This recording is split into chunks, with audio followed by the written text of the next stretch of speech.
Hi guys! Hello mga habibis! Kahit ng hapon pala ito, ako ay nagpa-eyelashes extension dito lang sa Balso, Cardona, Rizal. Ayan guys, pagkatapos ko magpa-eye extension, eyelashes extension guys, ayan nagpanilis din ako ng kuko dahil matagal ko nang gusto magpalinis talaga guys kasi sumasakit na ang aking mga ingrown.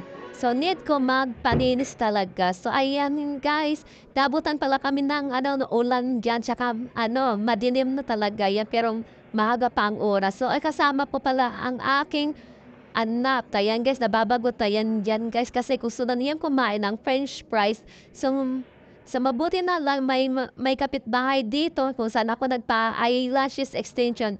Merong nagtitinang french fries kaya pinabilan ko na ng para hindi mabagot. So ayan guys, kulay green pala ang aking pinili na kulay. O favorite color ko kasi ang green. Green is for money. Ayan, sana nga.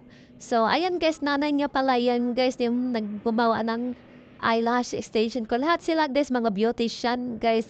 So sabi ni ate, yan daw ang binubuhay niya sa anak niya, ang pagmamanicure. O, di ba sabi ko sa kanya, meron akong tiyahin din ganyan, manicurista. O, di yan na guys, thank you for watching. Bye!